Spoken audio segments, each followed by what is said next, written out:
Hello दोस्तों, स्वागत है आपका अपने यूट्यूब चैनल डिफेंस स्टडी पर। दोस्तों आज मैं आपको यहाँ पे air force Y group sector reasoning का यहाँ पे पिछले साल का पेपर कराऊँ। ठीक है, तो पूरा वीडियो ध्यान से देखिएगा। ठीक है, चलिए देखिए वीडियो पूरा।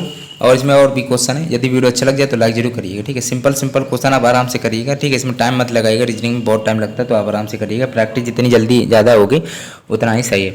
अब ये एक ही मैथड समझिएगा, 2 के बाद 5 है, 5 के बाद 9 है। अब ये समझ में नहीं आ रहा, यहाँ पे क्वेश्चन मार्क है क्या आएगा, 20 27। अब ये एक ही 2 के बाद 5 मतलब कुछ ही संख्या जोड़ी गई। मान लीजिए तीन जोड़ी गई, फिर 5 के बाद 4 जोड़ा गया। अब इसका मतलब ये कि 5 शायद छोड़ा गया हो, तो 9 में 5 जोड़ेंगे तो कितना 14 आएगा। अब ये कि उसके बाद 6 जोड़ना था, तो 14 6 कितना होता है 20 होता है।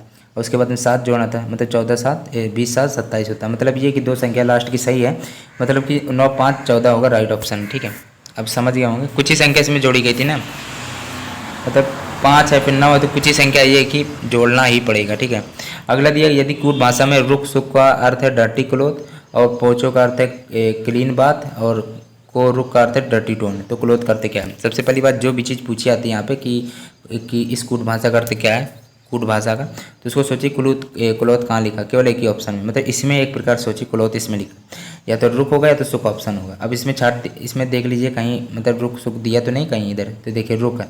अब ये रुक का अर्थ है डर्टी टोन, अब मतलब इसमें डर्टी दिया तो रुक का अर्थ है डर्टी, रुक का अर्थ है आपका डर्टी हो गया, लेकिन यहाँ क्लोथ बचा था ना डर्टी क्लोथ, तो क्लोथ करते सुख, रुक का अर्थ है डर्टी, सुख करते क्लोथ, क्लोथ पूछा कि सुख राइट ऑप्शन है। अरुण ने कहा, ये इंपॉर्टेंट क्वेश्चन है, तो अरुण ने कहा कि यह लड़की मेरी माँ के पोते की पत्नी है, तो अरुण उस लड़की का कौन है। ठीक है, ये भी अच्छा क्वेश्चन, तो चलिए बताइए जरा। सबसे पहली बात ये कि अरुण ने कहा यह जो लड़की है, ठीक है, जी बना दे रहे गर्ल्स, ठीक है, यह लड़की है जो मेरी माँ के पोते की, माँ उसमें कहा माँ के पोते की पत्नी, तो माँ के पोता कौन है, अरुण का जो बेटा होगा, ठीक, उसी की पत्नी, अरुण का जो बेटा वही तो माँ का उसका पोता होगा। ठीक है, अब पोता होगा तो फिर उसकी पत्नी है जो, तो अरुण का उससे क्या होगा, मतलब उसकी बेटी की जो पत्नी है अरुण से उससे क्या संबंध होगा, तो ससुर का संबंध होगा। ठीक है, तो राइट ऑप्शन आपकी बात है, तो यहाँ पे दूसरा राइट ऑप्शन हो जाएगा। अब अगला क्वेश्चन दिया गया है, ये लिखा 8:50 पर दोनों सुइयों के बीच न्यूनकोण क्या होगा। ये कि 8 मतलब 8 घंटा और 50 मिनट। ठीक है, अब इसको करने का मेथड क्या होता है, मैंने इसकी ट्रिक बताई थी आपको। इसका देखिए 11/2m -30h, ये हमने बताया था आपको। ठीक है, अब 11/2m है, ये तो h था, ये m है। अब भाई m कितना दिया गया आपका 50 दिया है, 30 तो इधर दिया गया, h कितना है घंटा आपका 8 दिया है। 2 को 50 से काटिएगा तो 25 आएगा, 25 × 11 275 होता है, 8 × 24 240 आ गया। 275 में 240 घटाएंगे तो कितना आएगा 35 आएगा। ठीक है, अब ये कि पहला ऑप्शन राइट है। अब ये कि इसका सीधा याद कर लीजिएगा, सूत्र मैंने बता दिया 11/2m -30h, बहुत लोगों को पता भी चल गया होगा, पता होगा सबको।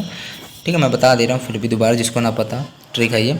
अब अगला दिया गया 5 लड़कों ने एक प्रतियोगिता में भाग लिया, भाई अच्छी बात है। तो रोहित का स्थान है जो संजय से नीचे है, तो रोहित का जो स्थान है वो संजय से नीचे है, तो संजय को ऊपर फिर रोहित से।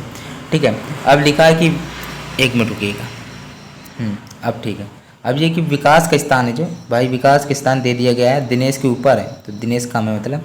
अब कमल का स्थान पूछा गया है रोहित, कमल के स्थान है जो रोहित, कमल के स्थान किससे, रोहित और विकास के बीच में, तो यहाँ पे कमल आएगा, यहाँ कमल आएगा, फिर यहाँ पे विकास आएगा, यहाँ आपका दिनेश है। अब ये मैंने ये क्यों लिखा, क्योंकि इसमें खुद कह दिया गया ना कि कमल का जो स्थान है वो रोहित के और विकास के बीच में है, तो विकास के बीच में के कमल आ गया।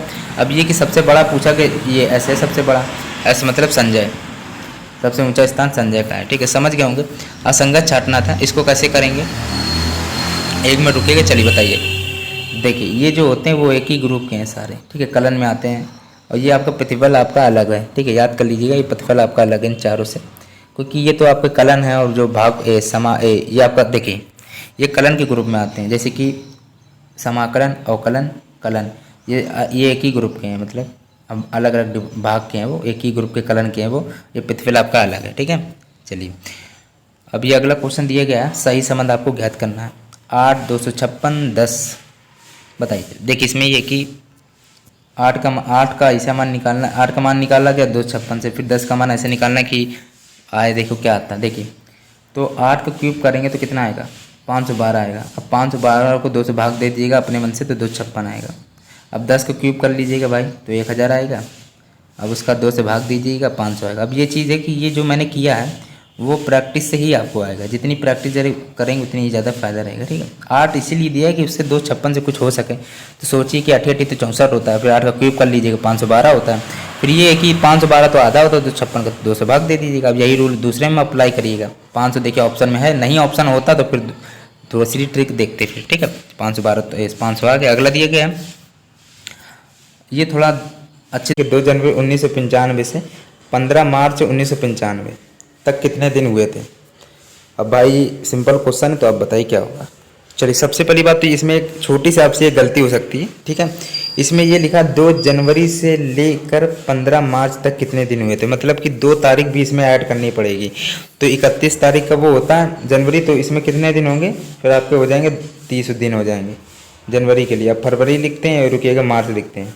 अब ये कि 2 तारीख को भी जोड़नी पड़ेगी ना, तो 2 लिखेंगे, 2 से फिर वो 30 दिन, मतलब 31 तारीख की वो होती है ना जनवरी, तो फिर टोटल 30 दिन होगा, ठीक है।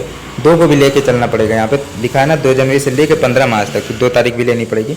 और फरवरी का ये होता है कि या तो 28 लिखो या तो 29 लिखो। आज हम बताते हैं 28 कब लिखा था, 29। 4 से भाग दो 1995 का, पूरा नहीं कटेगा। अगर पूरा नहीं कटता है तो वो आपका 28 दिन होता है। अगर पूरा कट जाता है, जैसे कि 20 को भाग दे दीजिएगा 2020 को, तो वो कट जाएगा पूरा, तो इसमें 29 दिन होते हैं। अगर 4 से भाग देने पर 29, 4 से भाग देने पर कट जाता है तो 29 दिन होते हैं, नहीं करता तो 28 दिन होते हैं। अब जब कट जाता है तो वो आपका भाई लीप ईयर हो जाता है, तभी वो 366 दिन हो जाते हैं एक साल में। अब मार्च पूछा, 15 मार्च तो हो गया, ठीक है। 8 4 12 13 हो गया, 13 एक हाथ से लगी 1 3 1 4 5 6 7 73 दिन बचे हैं। चलिए 73 दिन तो ये होगा। अब ये दिन पूछ लिया था तो 7 से भाग दे देते हैं, 7 दाम 70 होता है, 3 बचता है, मतलब 3 दिन बचता है। अब पता नहीं, अब मान लो 2 जनवरी को दिया जाता है सोमवार है, तो सोमवार के 3 दिन जोड़ लेते हैं, मंगल बुध गुरु, गुरु हो जाता है। लेकिन दिन केवल ये कितने दिन हुए भाई, 73 दिन हुए, बात खत्म। अब ये बताइएगा कि ये वीडियो कैसा लगा। आप ये देख रहे होंगे चारों टॉपिक से अलग अलग क्वेश्चन बन के आए थे, और ये भी क्वेश्चन अलग अलग बन के आए थे। चारों टॉपिक मतलब 8 टॉपिक से क्वेश्चन आए थे, ठीक है। होते तो वैसे टॉपिक आपके बहुत ज़्यादा होते हैं, लेकिन यही है कि 2 टॉपिक से एक क्वेश्चन बन जाता है, 2 टॉपिक से एक। ये कि ऐसा तो है नहीं कि 15 टॉपिक से तो 15 क्वेश्चन बन जाएंगे, नहीं, ऐसा नहीं होता। अब ये कि 7 8 मतलब कि 8 9 नंबर तक आपकी रीजनिंग आती है, और 8 9 नंबर तक मैथ आती है, 5 नंबर तक नॉर्मल पर क्वेश्चन आते हैं, 6 7 नंबर के जीके आती है, ठीक है। चलिए, वीडियो यदि अच्छा लग गया तो लाइक जरूर करिएगा, चैनल को सब्सक्राइब नहीं किया तो कर लीजिएगा। ये कि आज मैं रीजनिंग थोड़ी वीडियो डालूंगा, तो प्लेलिस्ट जाके चेक कर लीजिए। कल रात में मैंने आपको वीडियो डाल दिए थे जीके के, आपकी नोटिफिकेशन नहीं गए थे आप तक, तो प्लीज़ आप जीके भी देख लीजिएगा जाके।